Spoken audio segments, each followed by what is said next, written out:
how do they start to shift for those that are ready? Okay, great. So if you are sick and tired of beating yourself up, if you are sick and tired of focusing on what's not working, if you are sick and tired of the self-doubt and the self-criticism and the self-hatred,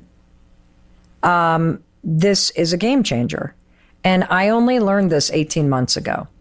So despite all of my success, Koya, on the outside, being me was this weird mix of having positive outbursts of energy and enthusiasm in the moment, combined with a deep, relentless, grinding internal voice that was critical, that had a lot of self-hatred, that was constantly making me feel like the world was aimed at me and that I was screwing everything up. That was my experience. And I think that is the majority of people's experiences. That no matter how good it looks on the outside, the majority of human beings who are adults either can't look at themselves in the mirror, and this was a huge wake-up call in researching the high five habit. 50% of men and women, and this is not a blind, double research, PhD-backed study. This is looking at hundreds of thousands of people that are taking the high five challenge. This is looking at the millions of people that follow me and the feedback that we're getting. 50% of the people that first try to do this high five habit, which I'll explain in just a second, report that they can't even look at themselves in the mirror. There is so much self-hatred, or disgust, or judgment. It is so sad. And I am on a mission to wake everybody up and to teach everybody a fundamental, simple habit that unlocks science in your brain and in your nervous system to help you break the habit of self-rejection and self-hatred and self-doubt. And that's where the high five habit comes in. And so the high five habit is very simple. First, I'm going to explain it, and then we can kind of unpack it however you think will benefit everybody that's listening.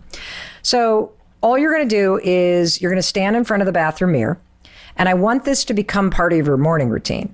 And there's lots of science around why I want you to do in the morning. We can get to that in a minute. But you're just going to stand in front of your bathroom mirror. And I want you to take a moment and I want you to look at the human being in the mirror. And that right there is a complete change from what you're doing right now. Because what you're doing right now when you stand in front of the mirror and you brush your teeth, or you stand in front of the mirror and you get ready for your day, is you either ignore yourself, you won't even look at yourself. That's a form of self-rejection. Or you focus on all the things that you need to fix. Your hair, your makeup, the things you don't like. And so you start your day with a habit in your morning routine of rejecting yourself. And that habit of self-rejection has created the insecurity that you feel. That habit of self-rejection is what drives your need for validation externally. That habit of self-rejection is why you think you're only worthy if somebody else says that you're worthy. And so the high five habit is all about using science to break the habit of self-rejection and replace it with a habit of self-empowerment, self-acceptance, self-compassion, self-love. And here's how you do it. You're just going to stand there. You're going to look at the person in the mirror. And notice I'm not saying reflection. There are two people in the bathroom every morning. There's you and there's a human being in the mirror who has been waiting for you to wake up and realize that they're there. They are trying. They are doing their best. They are so beaten down by your relentless criticism. They need you. They need you to see the positive. They need you to compliment them. They need to be kind to them. And so I want you to take that in for a minute, because you're staring at your soul, at your spirit, at your essence, at your humanity. And most of us have never actually considered that. I hadn't. And then what I want you to do is I want you to just reflect for a second as you look at that human being. What does she or he or they need from me today? Something you've never asked yourself. Because right now, what your morning routine is that you drift into your day and you start thinking about everybody else. What do you need to do for everybody else? Right. What's all the things on your to-do list? You have skipped the most important person, and that's the human being in the mirror. And I want you to literally stop and ask yourself, what do he, or they need from me? And it might be, I need you to have some freaking fun. I need you to stop being a bitch. I need you to be a little more positive here. I need you to reach out to some people. Yeah. And ask for some help. Something will pop in your mind. Yeah. And then take a deep breath. And then, as cheesy as it sounds, I want you to raise your hand and I want you to high five that human being in the mirror. And something crazy is going to happen. So this is why this is so revolutionary. Regardless of how weird the high five habit feels, regardless of how much you may resist it, regardless of how kind of corny it is, you will immediately feel your mood shift because your brain doesn't know the difference between high-fiving somebody else and high-fiving yourself. That's what I love about it. I love that it's so simple and silly because we need to play more. Yes. And so when you give somebody a high five, Koya, what does the high five communicate? Yes, we got this. You're awesome. Just love. Yes. Basically, it communicates love. It does. You're right. And it communicates a lot of different forms of love. Yeah. So it could be a high five that's really encouraging, I see this is hard. You got this. Yeah. It could be shake it off. Keep going. It could be I love you. It believe in you. We're together. It's partnership. It's this massive, wonderful feeling of love. You have never high fived somebody and thought, I hate you. I hope you fail. Yeah. You're ugly. You're worthless. You've never done it. And so you can stand before yourself in the bathroom mirror and hate the person you see. Yeah. But the second you physically raise your arm and you do the motion that you've done your whole life, your brain shuts off all thinking and it taps into the programming in your mind that says, I believe in you. I love you. I see you. Keep going. And then you feel this boost in your mind because, and in your mood, every time somebody else is giving you a high five, your brain has released dopamine. That's why high fives feel so good. Yeah. The other reason why a high five feels so good is because your nervous system recognizes it as somebody celebrating you. And so you get this affirming life energy that jolts through your body. And so your brain, again, and your nervous system doesn't know the difference between me high-fiving you and me high-fiving myself. So even on my lowest days, Koya, when I high-five myself, I get a dopamine drip. Yeah. And I get this nervous system boosting the energy. And that's why it feels so good. We are using programming in you and aiming it back at you so that you have the benefit of belief, of self-love, of positive mental programming, of dopamine, and of a jolt through your nervous system. It's freaking bananas. It's amazing. Yeah. I love that. I love that it's so simple. I love giving myself a high five. And I love something that you say. You say, and I don't know if this is your quote or something from someone else, but you say, the way you view yourself is the way you view the world. It's true. That's powerful. It's true. Well, let's talk about people pleasing. So many of us struggle with people pleasing. Well, people pleasing for a long time, I thought people pleasing was about making other people like me. That's what you're doing, but that's actually not the source of people pleasing. People pleasing is not about the need to be liked by other people. Right. People pleasing results from you not liking yourself. So people pleasing is about you and your self-hatred and your insecurity. Wow. Yes. That's going to wake a lot of people up. What did you just get from that? People pleasing is more about how you feel about yourself than how you feel about others. Correct. Because here's the thing. If you like yourself, even though you're not where you are, even though if you like yourself, even if you don't like where you are in your life right now, if you can still look in the mirror and see a person who's trying, a person who's worthy of support, a person that you're going to root for, a person that you like because you deep down know, even though you're way more than you want to, even though you don't have the money you want, even though you're not in a relationship yet, whatever it is that you've been bashing yourself for, if you can look in the mirror and see somebody you genuinely like because you know deep down they're a good person and they're trying and they've survived a lot and they are a person that's worthy of being liked because you know who they are at their core.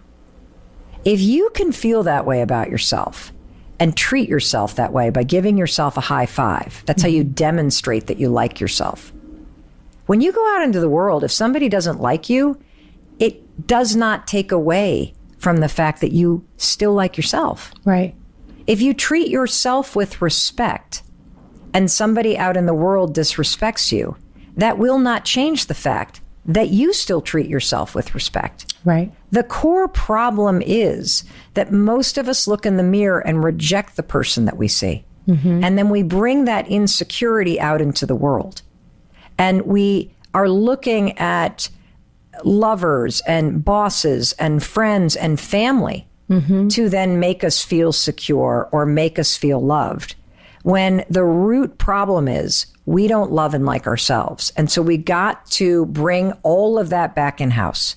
Right. Using the high five habit, you can show yourself, demonstrate to yourself, and practice what a person who likes and loves and respects themselves does, which is they wake up every day and they treat themselves with loving kindness. And the best part for me about the high five habit is you actually don't have to say a word. And in fact, I recommend that for the first 5 days, you don't. Because your self-critic and your brain programming is so negative and relentless, and it's been in there for decades, that I want you to feel the benefit of the science. Right. I want you to just stand there and look the human being in the eyes in the mirror. And I want you to raise your hand and notice what you're feeling. You can't help but crack a smile after you do this for a couple days because of the dopamine. Right. You can't help but shift how you see yourself because of the nervous system wiring. We've had reports back now from people who have said this really interesting thing. They've said, you know how can you recall a time in your life where you actually remember getting high fives?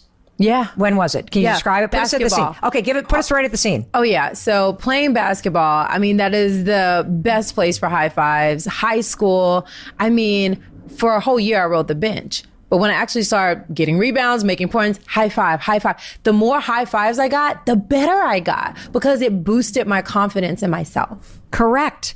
And, there's a study actually with the NBA that proves this. Yeah. So they took a look at NBA teams. Researchers did. I think this was in 2011. There's a massive article in the Wall Street Journal about this, as well as a published academic study. They looked at NBA teams. And do you know you can predict what teams are going to have the winningest record at the end of the season by looking at behavior in the preseason? And the behavior that predicts whether or not an NBA team is going to have a winning season or not is the number of pats on the back, fist bumps, and high fives that a team gives one another in the preseason. Wow. Because just as you said, based on your lived, felt experience, playing basketball, being in high school, being on a team, feeling the encouragement, the momentum, the support. High fives aren't gestures. They communicate trust and partnership and belief.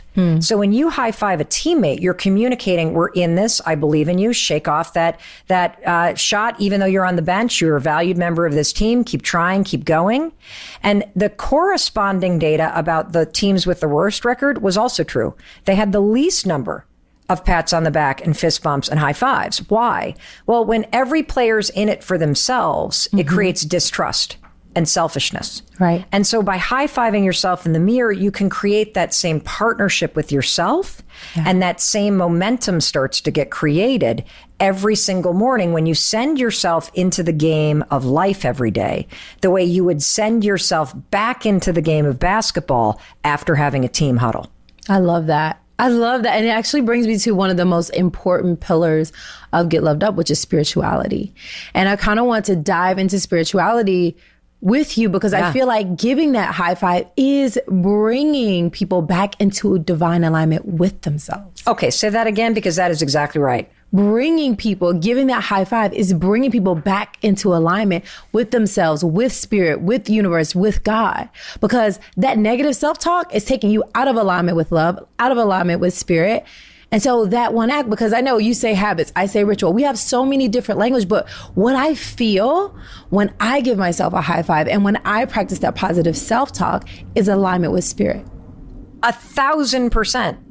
So all of the negative talk, like remember, let's go back to the two human beings in the bathroom, you and the human being in the mirror. Yeah. The negative self-talk stands between you two. And when you go to raise your hand and high five yourself, it is a moment of divinity with yourself, with your universe, with the spirit, with God, with whatever you believe in. You will feel that energy if you allow yourself to. You will feel yourself coming home. You will feel yourself stepping back into alignment with who you truly are in your essence, which is a being that is worthy of love, a being that is worthy of support simply because you exist. Yeah. Like today is my 53rd birthday. And when I think about birthdays, right, what are you actually celebrating? Right. You're celebrating life. You're celebrating your breath. You're celebrating the fact that you're still here. Yeah. And there is something divine about that. And every single morning, if you make the high five habit a ritual that starts your day, you are also bringing the celebration of your life and your existence into your morning. And the thing that I love about this, because, I love gratitude and I love meditation, and these are extraordinary practices that with documented benefit. I'm married to somebody who's a Buddhist meditation instructor and a certified yoga instructor. I love Chris. Yeah, Chris is just awesome. And interesting thing about Chris, though, is that here he is practicing every single day. He is a disciplined guy, right? Meditating daily for probably 8 years. Yeah. Okay. Meditation teaches you self-awareness, and it teaches you how to not react to thoughts. It doesn't change the default opinion that you have about yourself. Gratitude, if you look at what most of us write down when we practice gratitude, it is external. It is rarely something within you. And what I love about the high five habit and why this simple ritual is so divine and spiritual is because it is about reconnection with self. It is and will. What I've experienced after doing this now for over a year is when I step into the bathroom, I don't even need to high five myself. I still do. Right.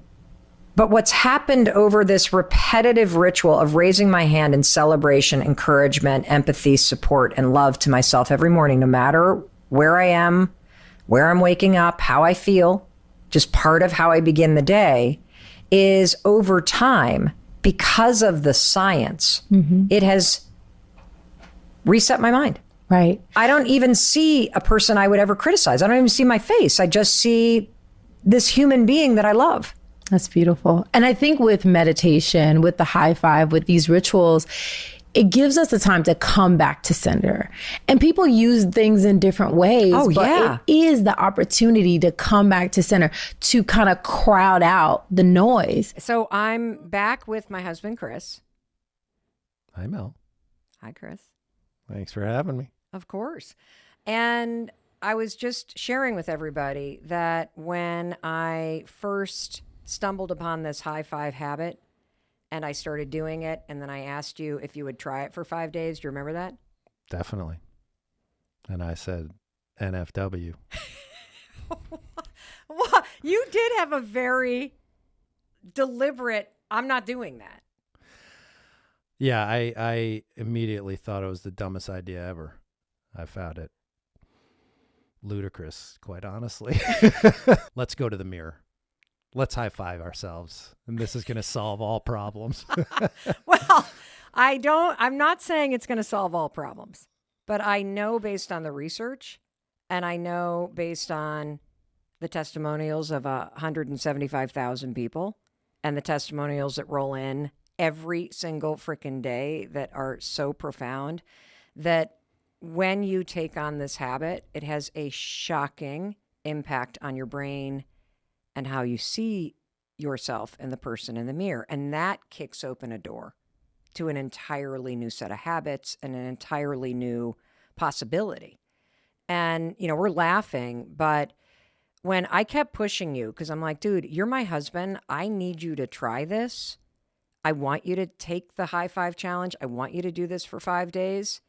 You shared with me something that I didn't know. And the real reason why you thought this was stupid, when you dug a little deeper, it was really sad. And honestly, it was scary to hear as your spouse. So would you share with everybody sort of the deeper insight as to why you kind of had that reaction?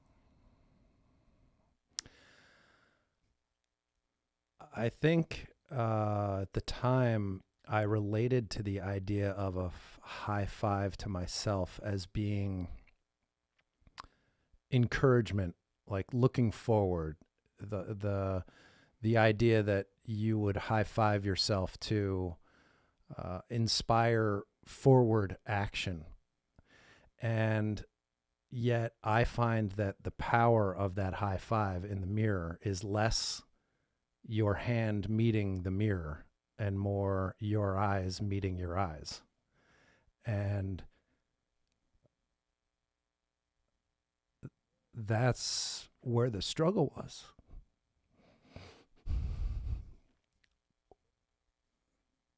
Because when I took that challenge on, I remember really the high five was easy. The looking at myself in the mirror, that was not easy. Why? Can I hold your hand? I think it was not easy because there was so much reflection on the past. I was looking back. I was not seeing somebody that deserved a high five. I saw failure. I saw upset. I saw just not living up to the expectation that I think I had set for myself. And I'm sure that society's expectations were also influencing that. But just where I was at the time, I didn't feel like I deserved that high five. So I think that was probably the underlying reason why my reaction to the idea of doing it was, this is stupid. When the truth is that I was not happy with myself and didn't think a high five was deserved.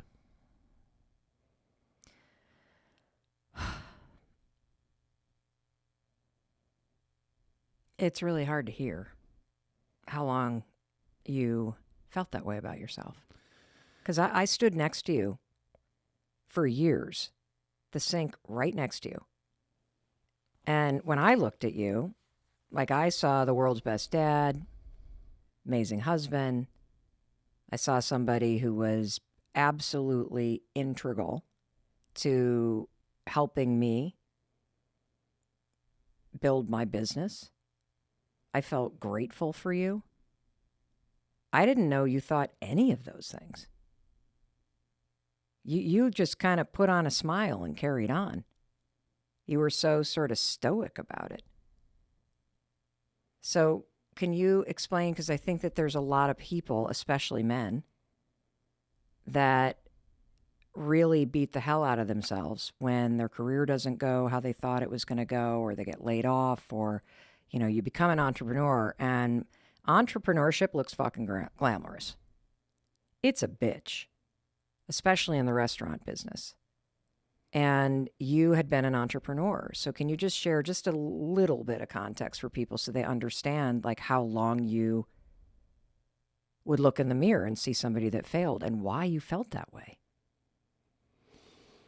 Oh, it had to have been 15 years anyway. 15 years? Oh yeah, no, I don't think it was just the unraveling of the restaurant business that was the beginning of that. I think that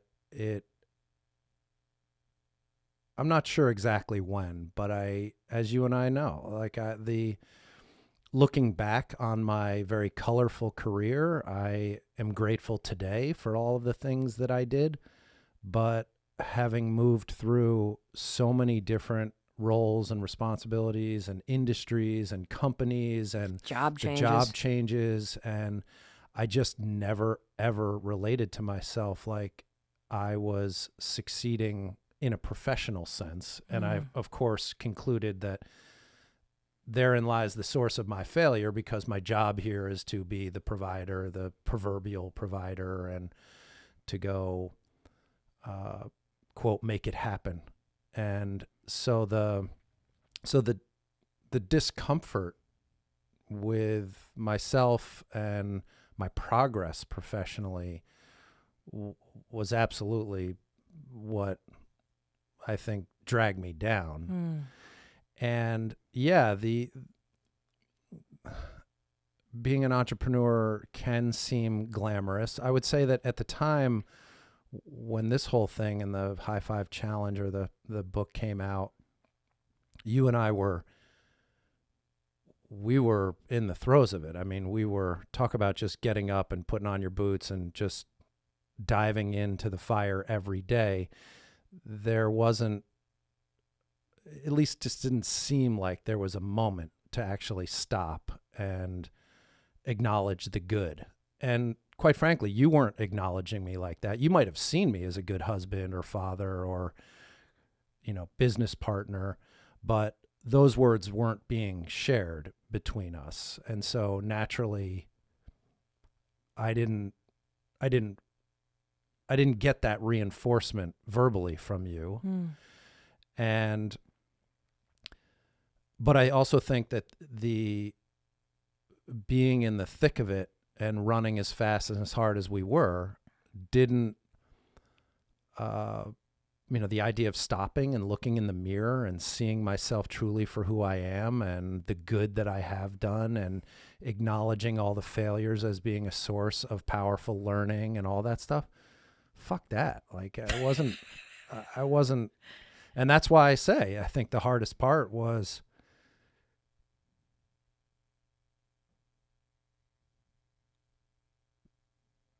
to stand in front of that mirror and see your whole self.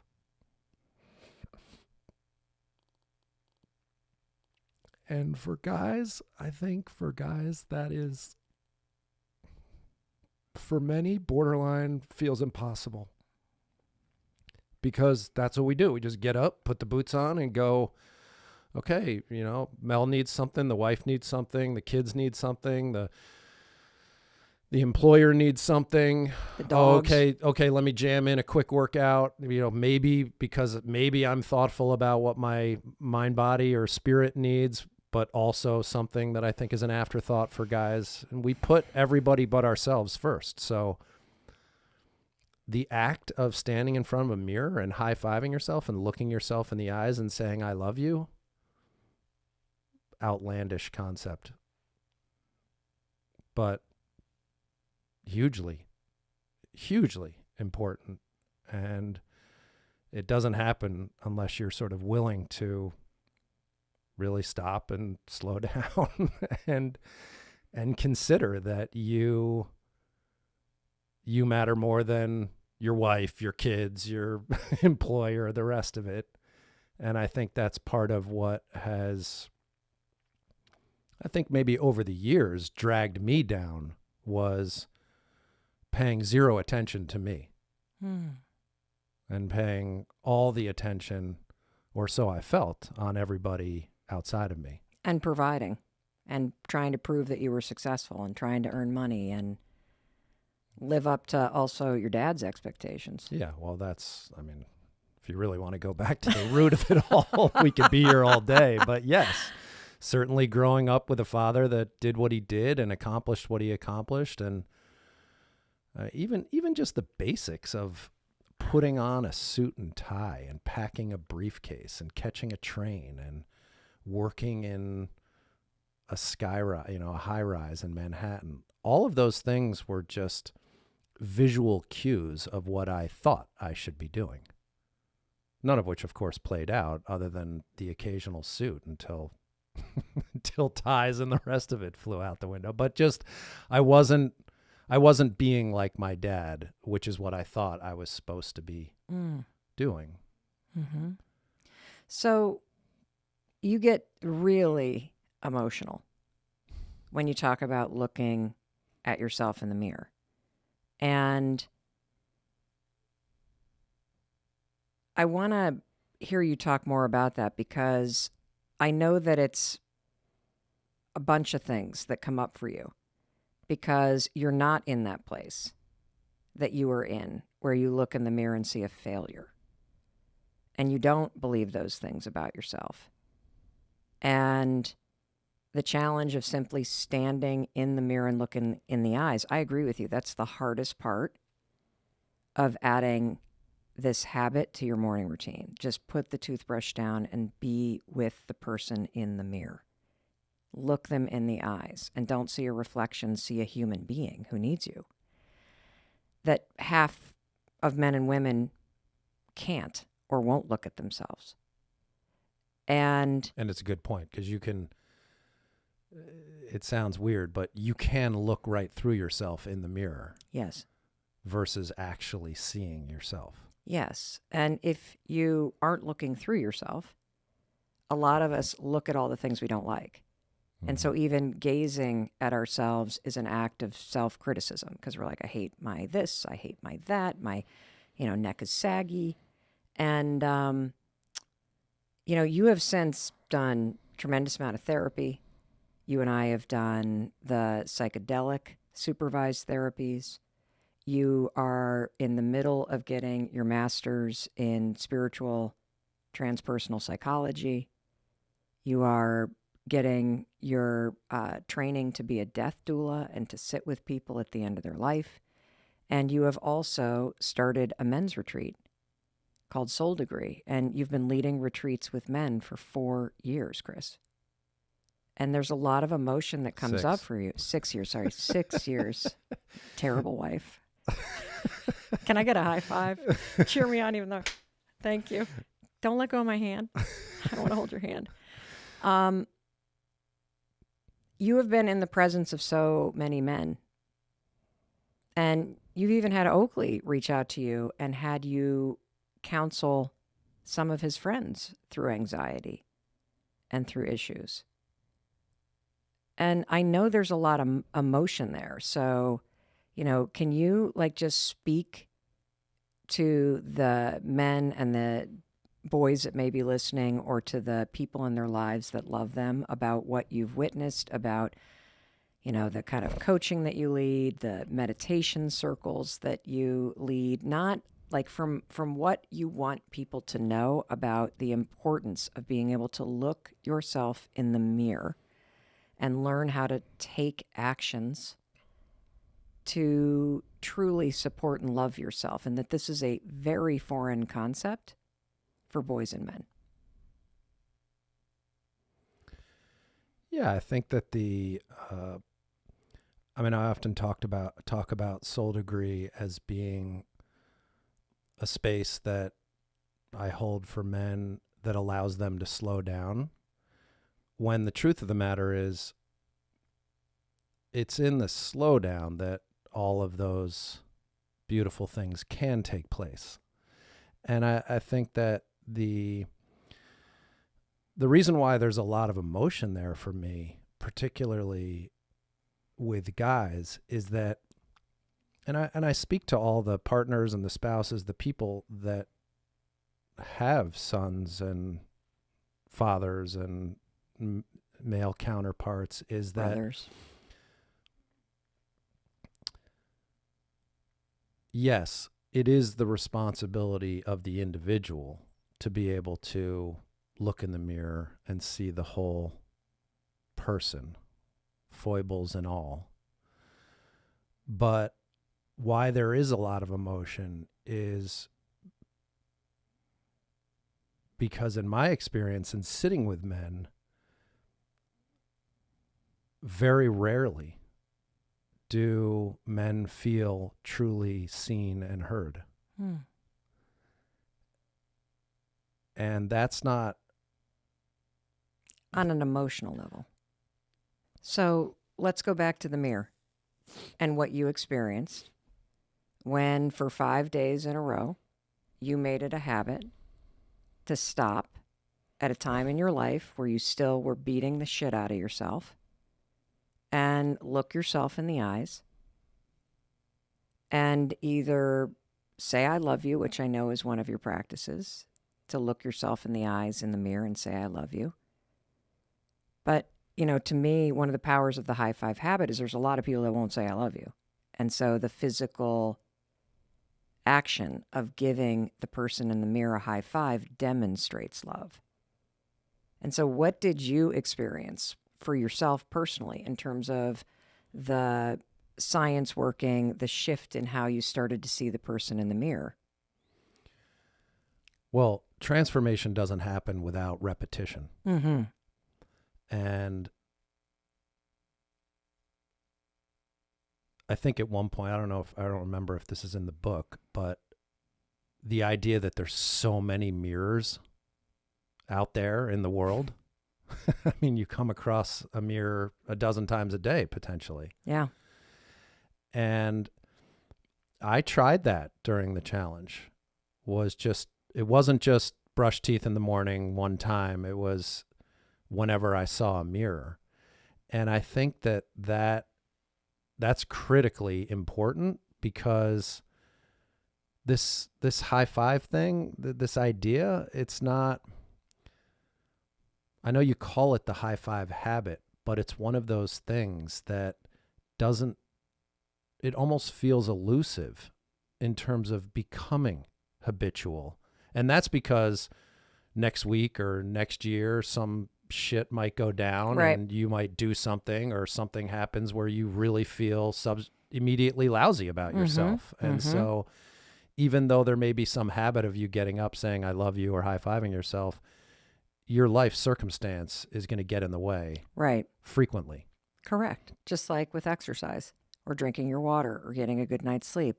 But when you come back to that moment, because for me personally, it's a moment of joining in with myself. It's a moment of partnership with myself. And you used to coach almost all the, teams that our kids played on when they were little, when they're really little. And as a coach, like if you think about when you high five a kid, it's either to congratulate them for something that they did, or it's to help them shake something off and know that there's somebody that believes in them and to get back out there into the game. And for me, whether it's the high five I give myself in the morning after I brush my teeth and the moment I take to look at myself in the mirror, or like you said, I don't always high five myself throughout the day when I see a mirror, but I'll tell you something. I look at myself differently. And I know you do too. And so the importance of this, because it is something that most of us don't do. I think we casually slip into the subconscious where we're beating ourselves up and we're on autopilot.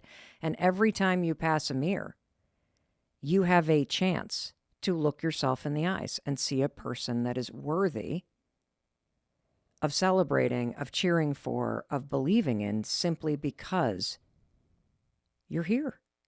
That to me is the power of this. What is the power of it for you?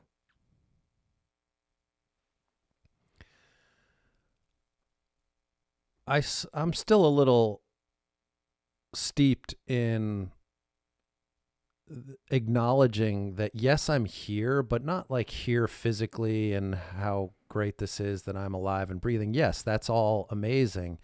But when I look in the mirror, it's what I see is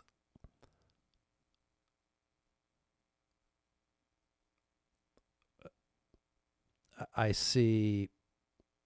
guess I can see the age and the wisdom and the learning more, that I'm more grateful for that, for having been through what I've been through, and so the looking in the mirror and the acknowledging of myself,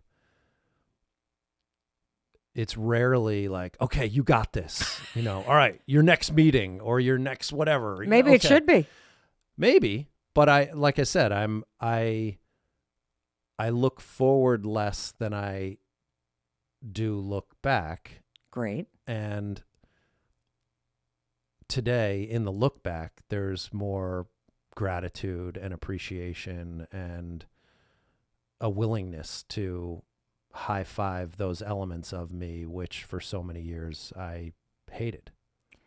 When you look in the mirror, can you describe the person you see today?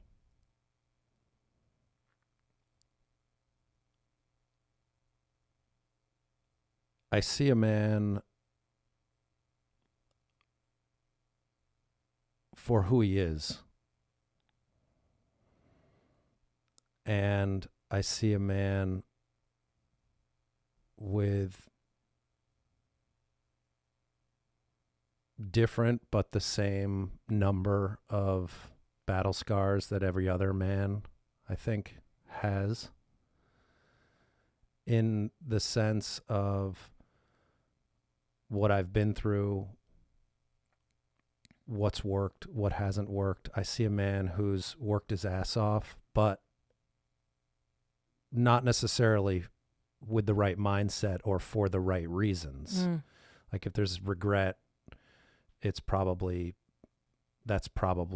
the area to dig in for me, is just being able to completely release that. Yeah, whatever, I made that choice for that reason at that time with the tools that I had, right, and that's all I knew. And so I see today, looking in the mirror, somebody that is accepting of those decisions and choices that I made, and even acknowledging the pain and the struggle that I was also blind to. I mean, the idea of sort of coming to terms with having battled depression, I think I was oblivious to that for many years just didn't even occur to me. That might have been part of the resistance too, if you're battling depression, a high five in the mirror definitely feels like the last thing in the world you would ever pursue. But it's something that you should. Oh, without a doubt. I see a man I love. I see a man I'm proud of. I see a great father. And I see a great partner to you. Mm-hmm. And I see a man who has accomplished a lot in a short period of time. I see a man who's doing his best and deserves a look in the eye and a high five. All right. Well, I'll give you one. Oh, my God. I think one last thing I want to say to the men out there, any man who feels a sense of failure or that they haven't lived up to their own expectations or those outside of them, any man who's been battling with or has battled with addiction or depression or any of these things that drag us down, I strongly encourage you to start with you and to begin with forgiveness. Not always so easy, but without a doubt, I know from my experience, not just me personally, but being in the company of lots of men, that we are all working our ass off to do the right thing. And while we don't always believe that the results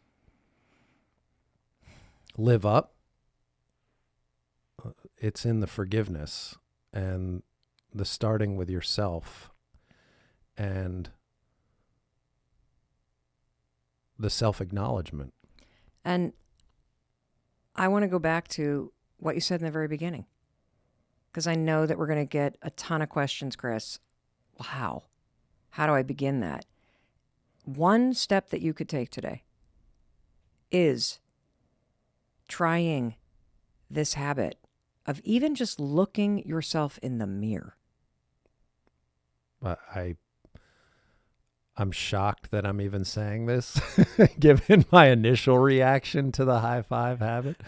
But I agree. Start right there. Start in the mirror. Because if you change the story you're telling yourself about the person you see in the mirror, if you change the actions that you take in how you treat the human being in the mirror, if you change what you're thinking when you look in the eyes of the person in the mirror, that is the beginning of forgiving yourself.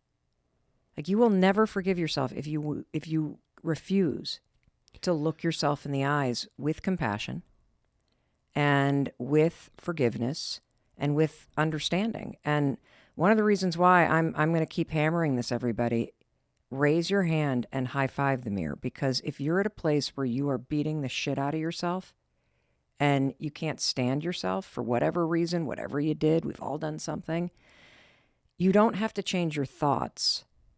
The neurobics and the science of simply making the physical gesture of the high five, Chris, and all of the lifetime of positive programming associated with it, it has a chemical, a neurological, a psychological benefit immediately that is grounded in science. And so the physical act does the work for you, and it starts to plow new neural pathways, and it releases dopamine, all of which will help you do the other work that you need to do to walk down the road of forgiving yourself. But if you got to start by simply looking at yourself in the eyes and seeing somebody who is worthy of forgiving, because you are. Yeah, I can't stress that enough. You could forgive yourself all day long walking down the sidewalk, but that's a futile exercise. The mirror is where it happens, and seeing yourself. I think it wasn't until I discovered the high five habit that I profoundly realized how much self-hatred I was dealing with. And despite everything else, yeah. Well, and this, I think, is a really big piece of the power of this, especially if you're somebody who's achievement oriented. And everybody that listens to this podcast feels a big calling and wants to do more in the world and make a bigger difference and a bigger impact. There's a real danger that's very common, Jay, that you start to marry, or you've always married, being worthy or lovable with what you're doing and what you're achieving. And it works both ways in terms of, if you don't have the number on the scale, it means, again, the dust on the mirror. You are not worthy because you haven't achieved it yet. And for those of us that have achieved some things that we've set out to do, what happens is you find that as soon as you achieve the thing, you actually need to do something else. Bigger, better, because it was a thing that you achieved that made you lovable or worthy. And the real trick, and this is everything, is being able to know and feel in your bones that you are lovable and worthy just because you're breathing. And that was a huge breakthrough for me. Yeah. And so, no, I never celebrated, because I think I was so married to this idea that unless I'm doing or winning or achieving, and it happens so subtly when you're little, because you start to get so much positive praise when you get a good grade, or when you do something at school, or when you make your mates laugh, or whatever it might be, that you start to go, oh, That's what love feels like. Oh, if I do that. And so you outsource love and validation to outside things. And I'm here to tell you, we all got to learn how to bring it back home and anchor the validation and love that you need where you are right now every single day. And it's only in discovering this that I had to confront just how much I was beating myself up, just how much I was tearing myself down, and how I was chasing these things, because what I actually wanted was to feel loved. Like if you ask yourself, okay, great, you want to make $1 million. Why? There's a feeling that you're looking for from that. And if you can start to work on bringing that feeling into your day-to-day life for yourself, it changes the way that you go about achieving things. Like I didn't even enjoy half the stuff that I did because I was constantly maniacally focused on the things that weren't working rather than the 100 things that were. And the same is true with everybody's day. You don't even know the number of amazing things you do every day. You feed the dog, high five. You got the kids at school, high five. You read 10 pages of the book, high five. You said a nice thing to a stranger, high five. You got something done at work, high five. You got through 70% of your inbox, high five. Instead, you focus and ruminate on the one thing you didn't get to, and then you use that as evidence, again, dust on the mirror, to see a human being that's not measuring up and never will, and all that stuff their stupid fourth grade teacher said to you must be true, dust on the mirror. No, you need to interrupt this, period. That is so, so powerful. Everything you just said, I was just nodding along thinking, this is so true. I saw a video recently from a good friend of mine, Jason Goldberg, and he was talking about a study at the Olympics where people who win bronze are happier than those who win silver. And so coming third makes you happier than coming second, because the people that come second, they go, oh, but I was a second away from first. And so they feel disheartened. Whereas the person who came third goes, at least I made it on the podium. Yeah. And that's what you're saying. Yeah.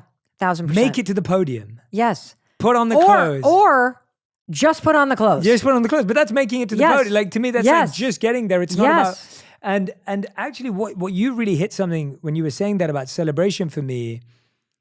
It's not just about celebration, it's about what we celebrate in our lives.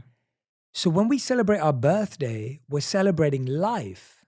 When you're celebrating an achievement, you're still celebrating a thing. Yes. And so celebrating life, when you're celebrating your breath, when you're celebrating your life force, your energy, your soul, the ability to love, the ability to be kind, the ability to have relational exchanges like we're having right now, that's what you celebrate. Because if you only celebrate things, now you're waiting for the next thing. And I actually learned that completely from my wife, Radhi, whether it was consciously or unconsciously. She didn't even know what she was doing. This was totally all in my own head.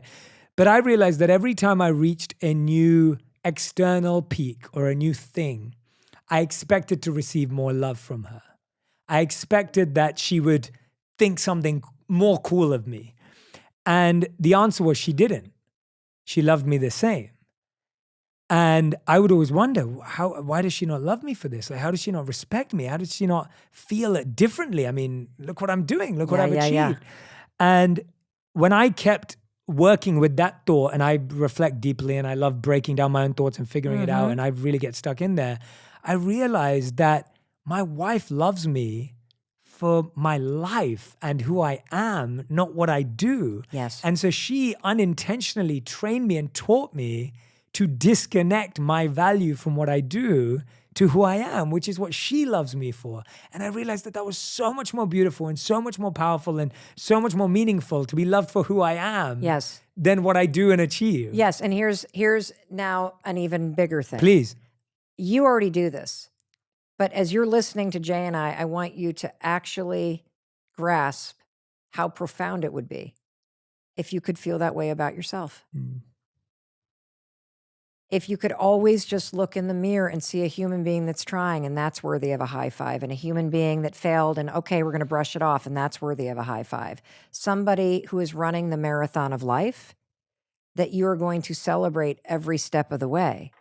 And, you know, I also want to take this and flip this in the opposite, because I think this is where people really get mucked up. This happened in my own marriage. And it's only a recent discovery between Chris and I. And that is that we had the opposite thing happen, Jay.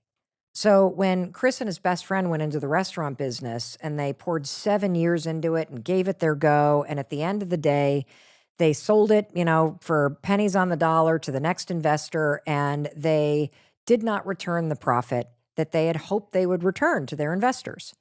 Now, what was interesting about watching this all go down is that our best friend, who was Chris's partner, was able to leave the experience and go, okay, entrepreneurship. I'm so proud of us. We put in so much work. We built something amazing. We had an incredible brand. We were incredible leaders. Da, da, da, da, da, da. Did we return the profit? No. But that's not everything in life. And he moved on. My husband could not. He literally said, because I didn't achieve, because I failed, I am a failure who is not worthy of love. And for 7 years, he has walked into a bathroom with the dust that has said, I am a failure.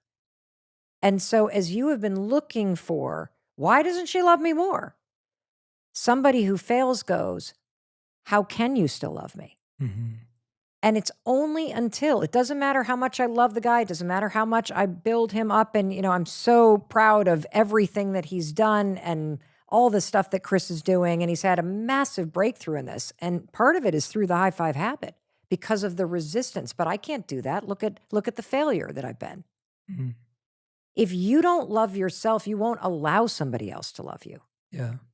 And so when you can separate what you're doing from your soul and your intention and your spirit and your humanity, and you can stand with yourself every morning, and that high five doesn't necessarily become celebration, it becomes acceptance, and it becomes compassion, and it becomes acknowledgement, and then it becomes slowly celebration and momentum and forward energy that you need when life drags you down. Yeah. And so it's really a profound point you just made, that it's only when you love yourself for breathing, for living, for being, just as you are, that level of acceptance that we so want from everybody else. And I'm telling you, you have an opportunity to do it for yourself by keeping your promises, by being kind to yourself, by standing before yourself and seeing a human being who needs you and who loves you and who's going to be with you your whole life. This is a really profound moment in my life and a major turning point. And, it's not a pandemic moment, but in order to kind of give you the backdrop of what was going on in my life, and given that at the time that you and I are talking, we're still in the middle of a pandemic, I'll just tell you what was going on in my life, at least to the extent I can, based on what the lawyers tell me. No, I'm just kidding.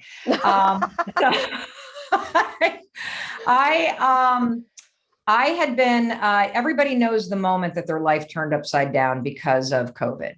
Whether you got news that the office was closing, or you couldn't go see your, grandmom or dad, or you, were quarantined with your kids and they were in a state of distress, there was that moment. And for me, what happened is I was taping a daytime talk show here in the United States, and they found COVID at the CBS Broadcast Center in New York.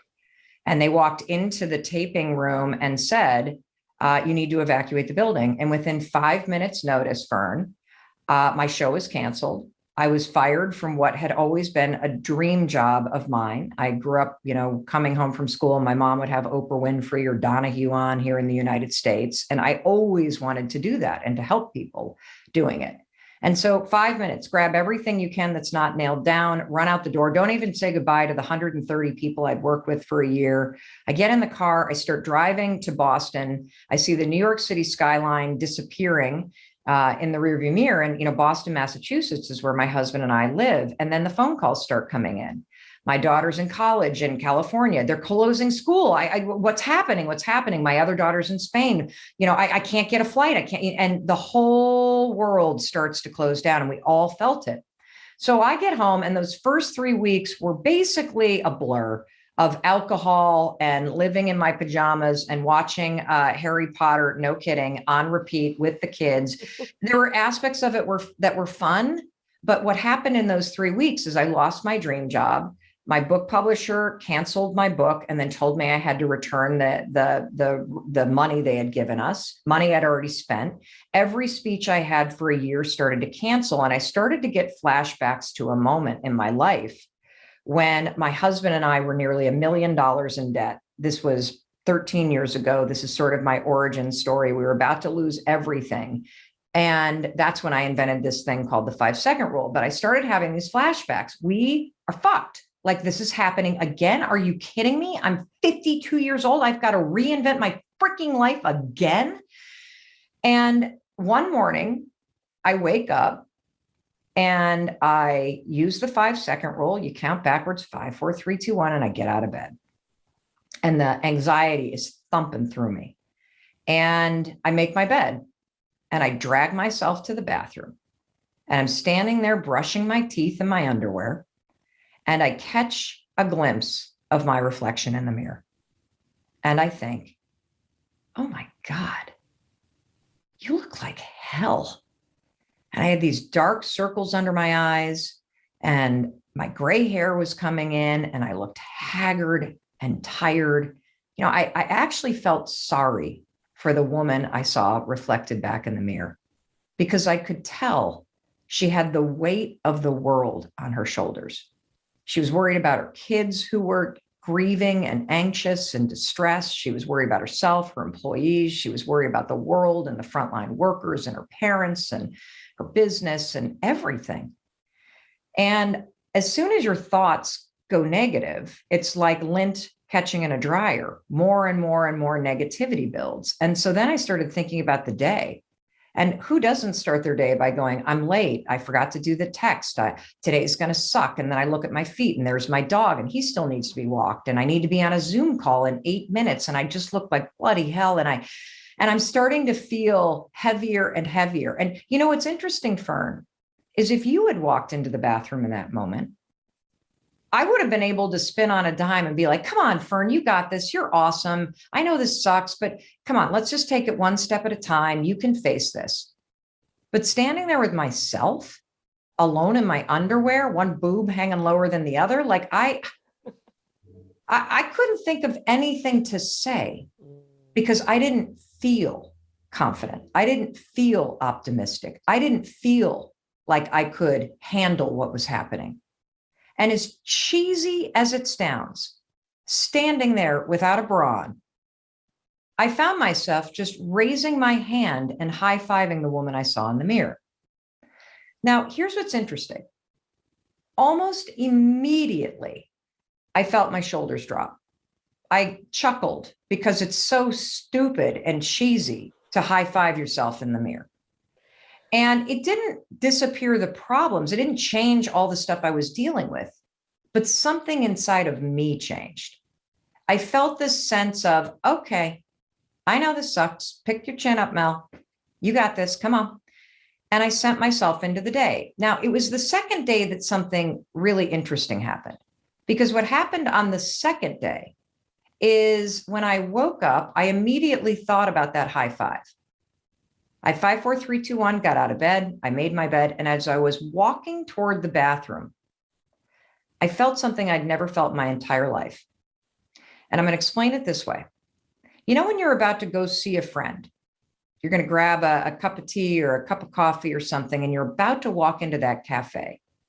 And you feel this sense of excitement that you're going to see somebody you like. And, you know, I felt that as I was sitting, you know, kind of waiting for us to connect. I was so excited to talk to you. As I walked into that bathroom, I felt this sense that I was about to see somebody that I like. Now, I'm going to be 53 years old this year. I think for the first 45 years of my life, I have either criticized the woman I've seen in the mirror or I have ignored her. I have looked forward to seeing outfits that I'm wearing or makeup that I've put on. I have never looked forward to seeing myself. No, I haven't. I mean, there's an awkwardness. There's a real awkwardness about, because when I was reading this section of your book, I was like, why have I never seen myself in the mirror? I've looked at myself. I've gone, oh, that's what I don't like about it. And there's that. And I can improve that with some eyeliner, whatever. But I've never seen myself. And the beauty of that moment you've just described is seeing yourself was a moment where you hijacked the usual judgment that is just so omnipresent. We don't even think about it. It's just there all the time. When any of us look in the mirror, we go straight to the points we don't like. But you bypass that to empathy. And that is so rare, that we look at ourselves with compassion and that we go, because, you know, the high five habit isn't going like, yeah, you're amazing, you rock. It's, I see you, this is really hard. I get that it's really hard, and it's okay. It's okay to find it hard. Yes. But yes. we don't look at ourselves in the mirror like that. Like, I tried after reading the book and I was like, this is so fucking weird. I'm looking at myself. It's really awkward. What is that awkwardness? Oh, okay. This is so sad. Okay. This is really sad. So, you know, I'm going to tell everybody right now, you have to do this 5 mornings in a row, because you will feel resistance, and you'll feel exactly what Fern's talking about. You'll feel this awkwardness and this weirdness and this tremendous sense of discomfort. And I want to unpack this on multiple levels, because what that resistance represents is so profoundly sad. And this is what the enormous opportunity is when you start to practice habits of encouragement, of empowerment, of self-love and self-celebration. So first things first, none of us have ever been taught how to truly see ourselves, support ourselves, love ourselves, and be kind to ourselves. We have not. We have encouraged our children to do that. We do it for them. But at some point, you stop listening to your parents and you start criticizing yourself. And so first things first, it's weird and awkward because you've never been taught how to do this. So it's not a habit. Your habit is the exact opposite. And as we know, whether you are trying to create a new habit of eating healthy or not drinking so much or knocking off the caffeine or getting out of bed early, you resist it and it feels weird because it's new. So that's reason number one, but that's not the sad reason. That's the scientific reason. The real reason why you cannot stand in front of the mirror and be with yourself, where you are, how you're feeling in this exact moment of your life, is because you drag your entire past to that moment. Everything that you regret, everything that you're disappointed about, everything that you have survived, the abuse, the trauma, the confusion, the heartbreak, all of your hopes and dreams that have not been realized yet. Yeah. They are with you in that moment. You do not see a person who is trying. You do not see a person who is worthy of celebration because of what you have survived in your life. You see somebody who is damaged because of that. You see somebody who is a failure because you're not where you're supposed to be. You see all of the things that you're not instead of all of the things that you are. And so that resistance and that weirdness and that judgment is actually rejection. It is judgment. It is disappointment. And here's the next layer of this. And this is why this habit, while cheesy on its face, I think is the most powerful thing that you could possibly do in your life in terms of adopting a new behavior. We have made the mistake as human beings of believing that you are only worthy of celebration and support when you achieve something that is worthy of celebration and support. So here you are standing with yourself every morning in judgment.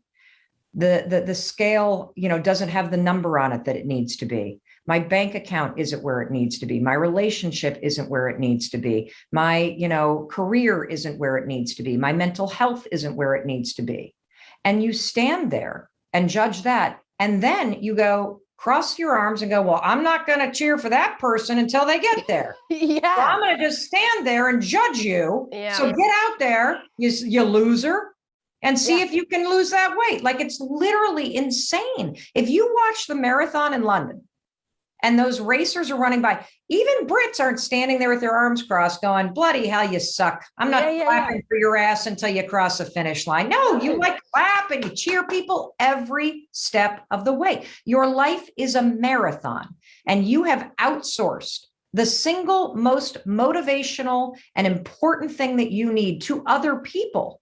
You're waiting for your spouse or your kids or your parents or your colleagues or your friends or your boss to cheer for you and to validate you. I'm sitting here telling you, you have to learn how to validate yourself and cheer for yourself where you are right now, or you're not going to get where you're meant to go. No, because, you know, that's what we've been, I guess, more recently taught with social media, or certainly encouraged, that unless there's outside validation, you do not exist, which is a terrifying thought, because if you are solely relying on our exterior validation, then when it eventually dissipates or there's a break in it, you're free falling. What are you going to do? So that is a huge problem. But going back one layer, looking at all the judgment and all the past that we lug around, because I recognize that in myself. I'll look in the mirror and I'll conflate my own thoughts about myself with other words spoken from people I've met along the way, or strangers, whatever it might be. And I am, you know, pulling that along in a massive sledge behind me, like every morning. How do we, because everyone's got that.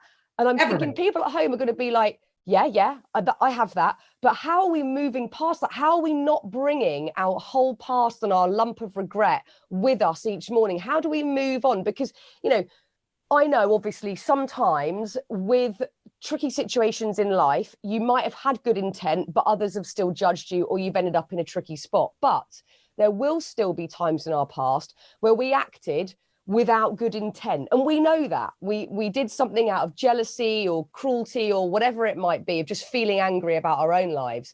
So how do we let that go when we know that good intent wasn't anywhere near that situation? How the hell are we stepping over that massive pile of crap?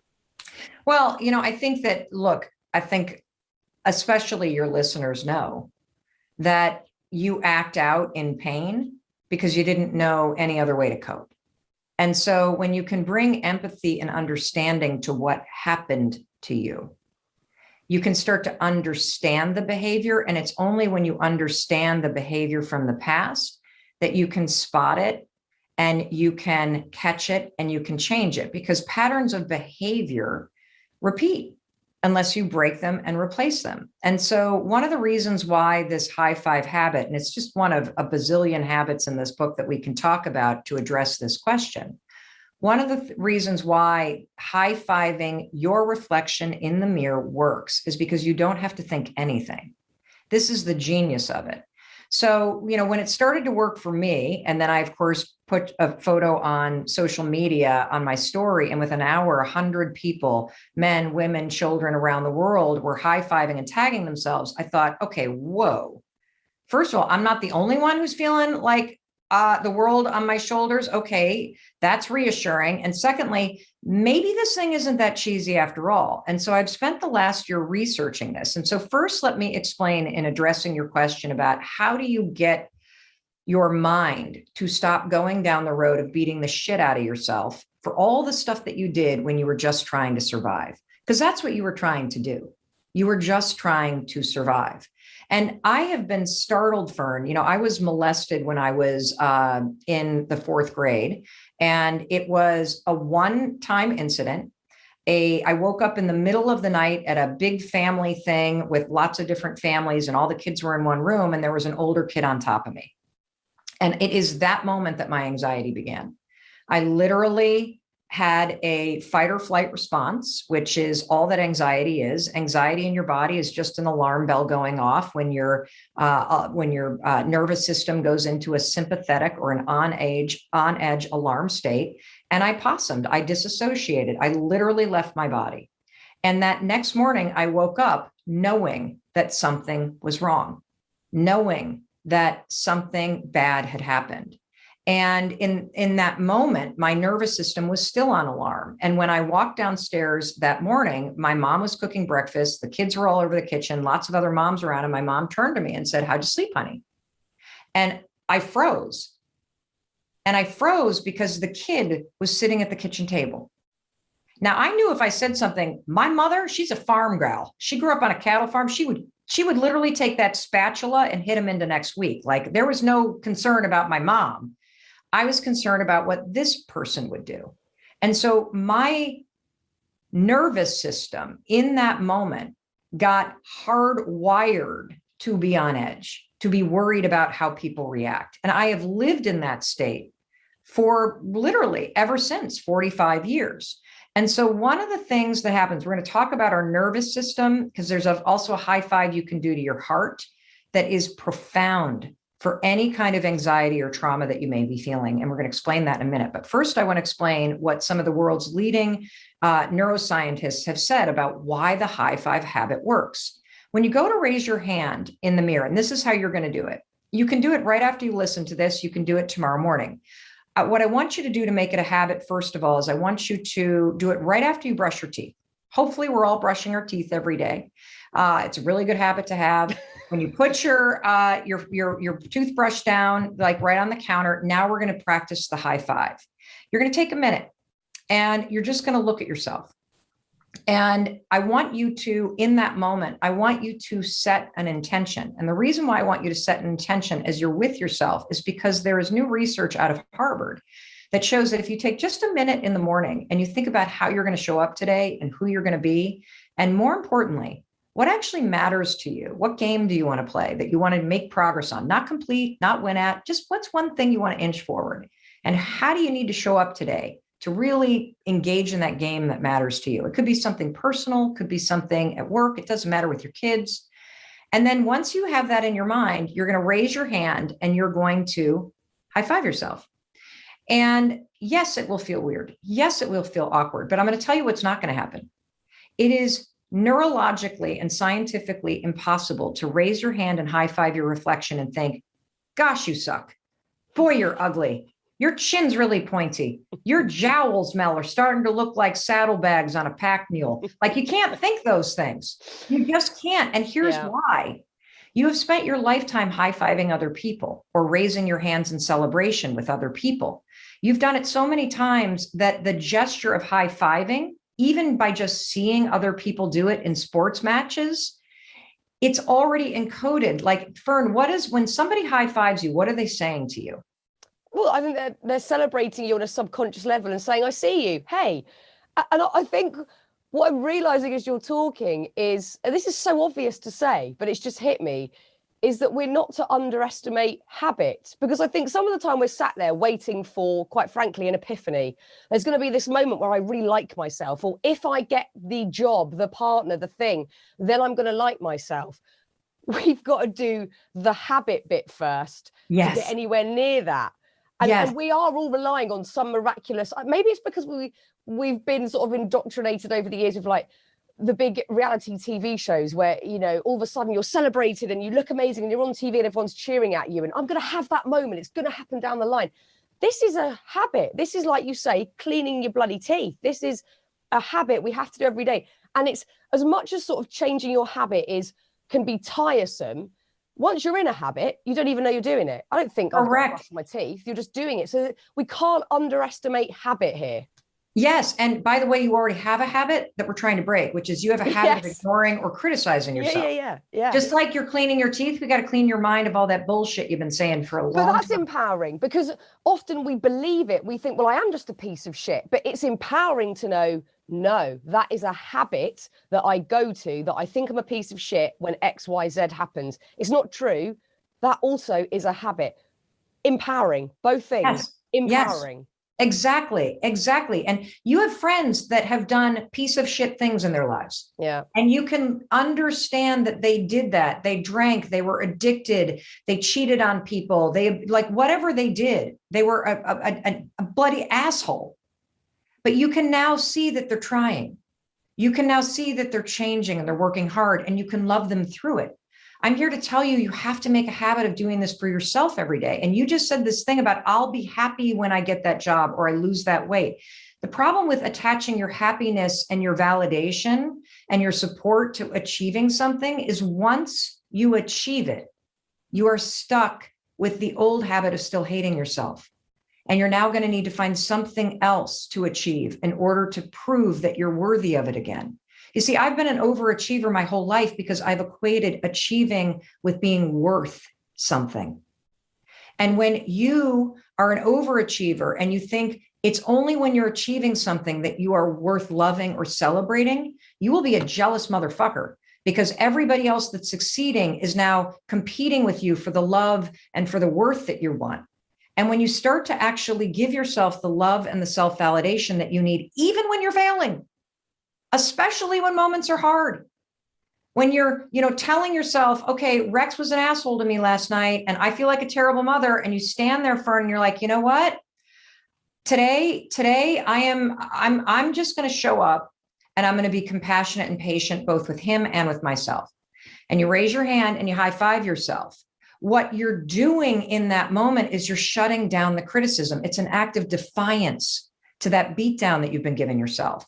And because this is the coolest part, everybody, because you've been high-fiving everybody else and watching everybody else do it, all the messaging, I believe you, I love you, we got this. You give a teammate a high five or a kid a high five when their attitude is sinking, to basically say, I get it, it's hard, you blew it, but guess what? Pick back up, we're going in, come on, we got this, I got your back, you're not alone here.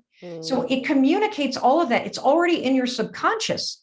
So when you go to raise your hand, two things happen. First of all, your nervous system recognizes the raised hand as a celebratory action. And so as you start to repeat this habit, it will start to give you a jolt of energy. This research comes from Dr. Daniel Amen, who, is this world's leading neuroscientist. He also said that the act of high-fiving gives you a drip of dopamine. So if you do this for more than 5 days and you start to push through the awkwardness and you start to push through how weird it feels because it's a new habit and because you're basically silencing judgment, you're going to feel your mood boost because your brain is releasing dopamine because of the subconscious programming associated with high-fiving. And that's not all. This is really cool. So I know you have a lot of parents that listen, and you need to, I know you've already read the study, but if you'll allow me, I want to unpack this because this is mind-blowing. So there was a study that they did with kids, right? Where they wanted to know, what's the best way to motivate a human being through a really challenging situation? And we're all going through a really challenging situation right now with how overwhelming the world is. And they said, we're going to divide kids into 3 groups. And group number 1, we're going to give these kids a very challenging bunch of homework to work through, super hard. And we're going to do that for all 3 groups. So these poor kids are toiling away at this challenging stuff. And group number 1, the encouragement that they gave these kids was based on the growth and the fixed mindset research from Dr. Carol Dweck. And what we know about this is that the fixed growth praise is basically walking up to somebody and complimenting them about something about them. Hey, you're really smart. Hey, you're a good student. Hey, I love the sweater that you're wearing. Keep on going. Yeah, that's sort of motivating because somebody sees you. The next group got the growth mindset type of praise, which is basically to tell somebody that they're doing a good job working hard. And what we know based on research is when you reward somebody or praise them for their hard work, you feel empowered because you can control your hard work. So you work a little harder. And sure enough, these kids in this second group, Fern, who were told you're working really hard, keep going. Ooh, I love your perseverance. They worked a lot harder than the kids that were told they were smart. But check this out. The third group, the researchers didn't say a word to them, not a word. These kids simply had a researcher walk up to them and high five them. That's it. Those kids who got a high five outworked, had more confidence, had better results, felt better about themselves than the other 2 groups combined. And the answer is why. And the reason is based on psychology. We all have fundamental emotional needs: to be seen, to be heard, and to be loved and celebrated for the unique human being that we are.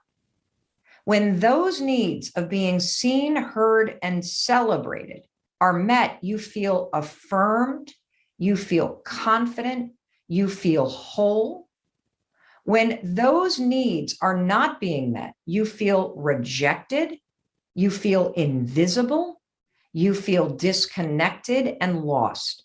So a simple high five was affirming that those researchers saw, wow, you're working really hard. Wow, I hear you. You're struggling with this.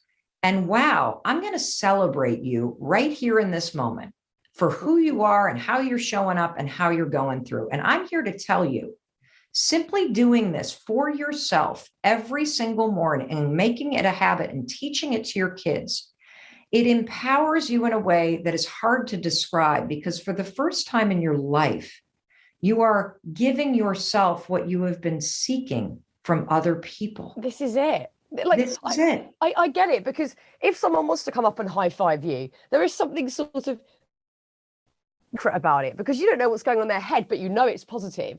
And something very primitive about the touch, like palm to palm. That's a really beautiful sentiment. And again, you know, doing that to yourself, it feels like in the mirror, that's quite an intimate thing to do. Like you're seeing your palm touch your palm, and there is something beautifully mysterious about it, but very primitive, very intimate. And I think once you break through that awkwardness, there's the beauty. It's there. Yeah.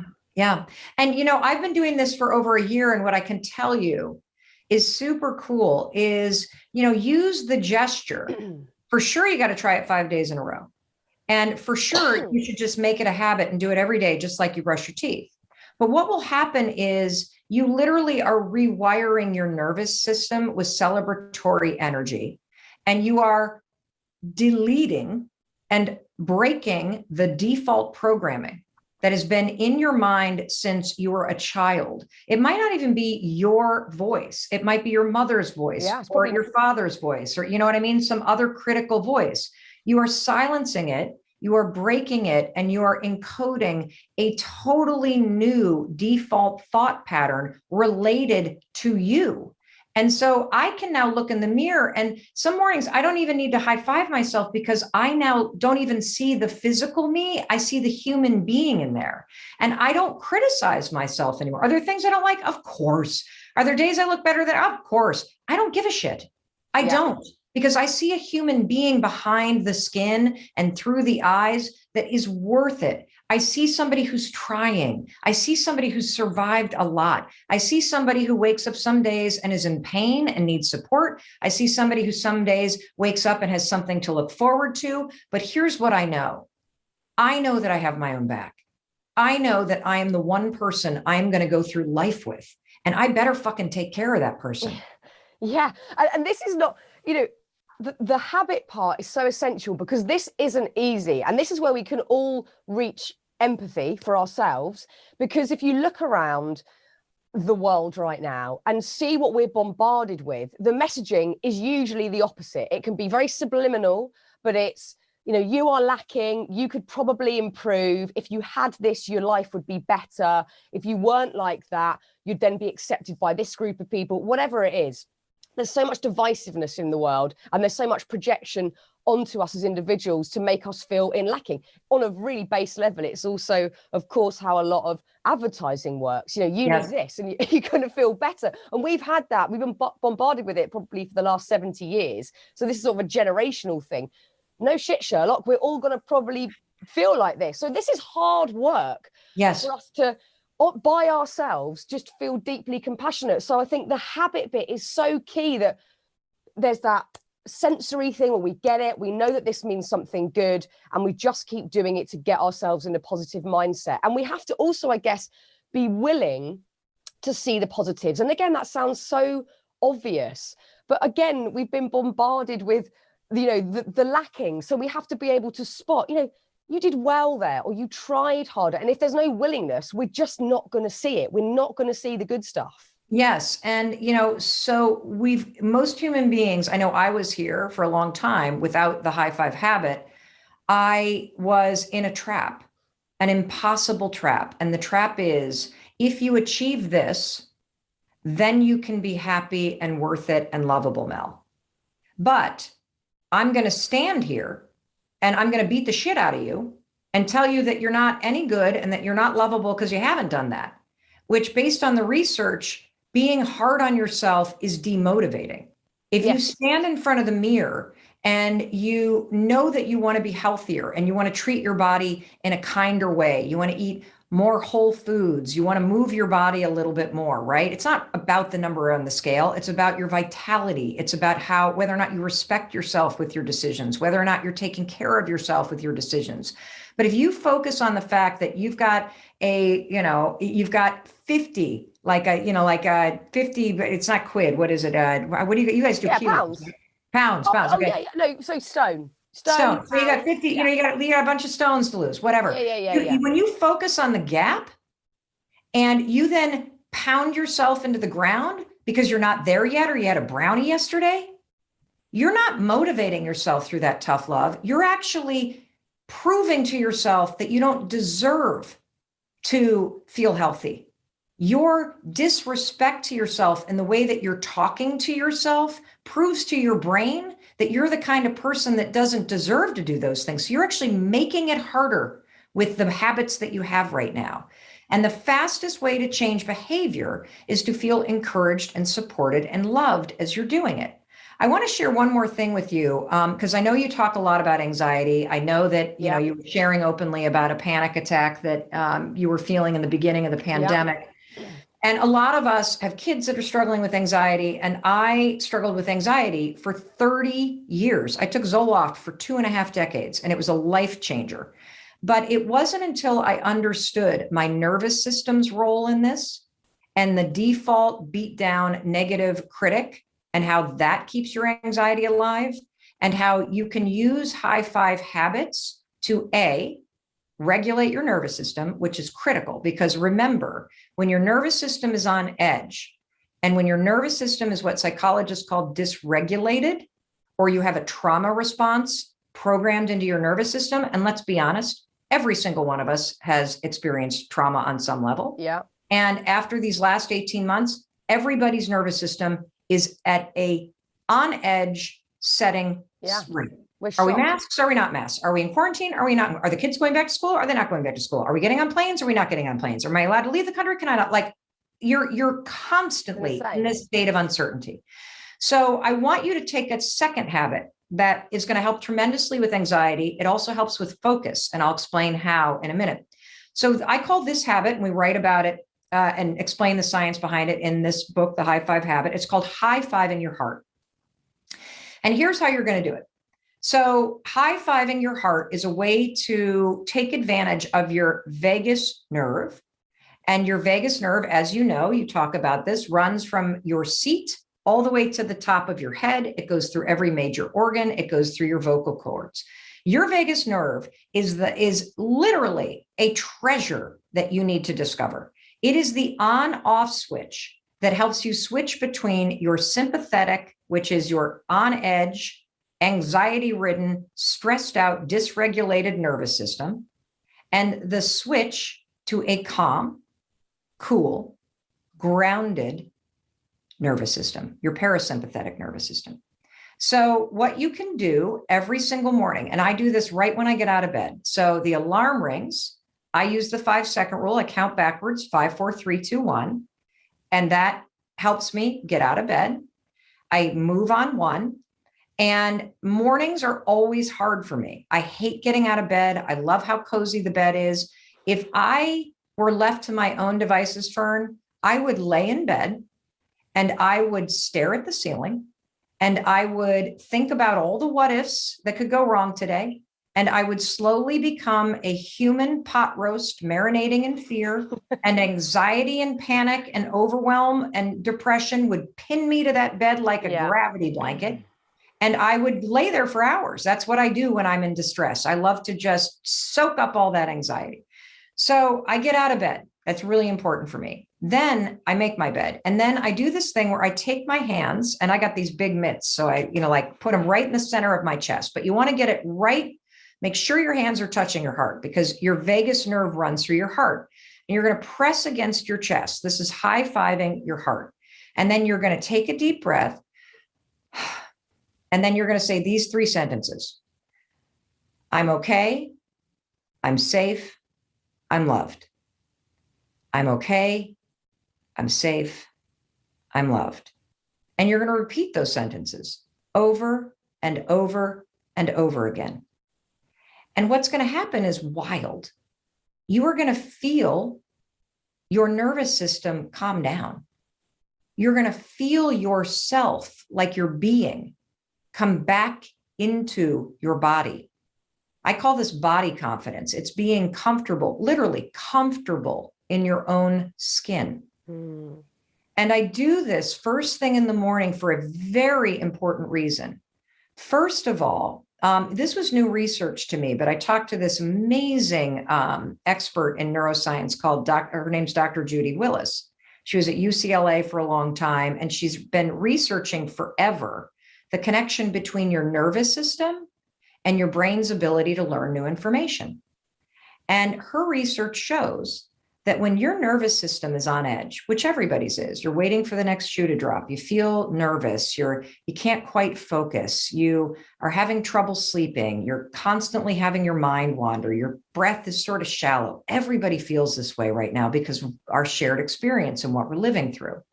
When your nervous system is in that state, it is impossible for the prefrontal cortex, the part of the brain that you use when you're learning new behavior or when you're really focusing on something, it's impossible for it to engage.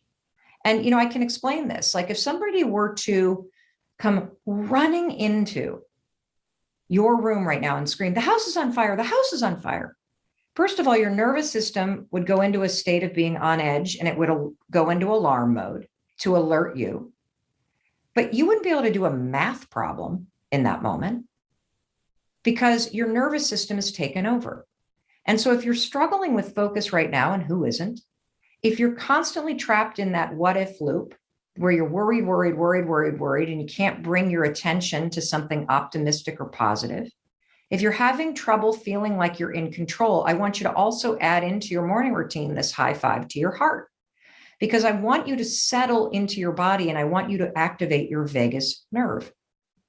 Because if you can start your day with a calm and cool nervous system, you've got a fighting chance to not only stay in control, but to make progress on something that matters, to not be so reactive to everything going on around you and to feel like your emotions are going to hijack you. And then when you walk into the bathroom and you brush your teeth and you have this moment with yourself, your brain is now ready to think about the day ahead and to think about it in an optimistic way and to think about how you want to show up and to work for you. See, what I love about all these tools that I've uncovered just by, dumb luck and by being at a bottom moment in my own life is that there's so much about the way your body's trying to help you, your vagus nerve, the fact that the filter in your brain, the RAS, can actually change in real time and filter how it sees the world when you use these tools I'm teaching you. The fact that your subconscious mind is already programmed with all the positive association with the high five. The fact that your nervous system recognizes raising your hands as celebratory. This is your body, your nervous system, your mind trying to help you be happy, help you be positive, help you get back to the state that you were frankly born in. Hey, it's Mel. Thank you so much for being here. If you enjoyed that video, by God, please subscribe because I don't want you to miss a thing. Thank you so much for being here. We've got so much amazing stuff coming. Thank you so much for sending this stuff to your friends and your family. I love you. We create these videos for you. So make sure you subscribe. Mwah.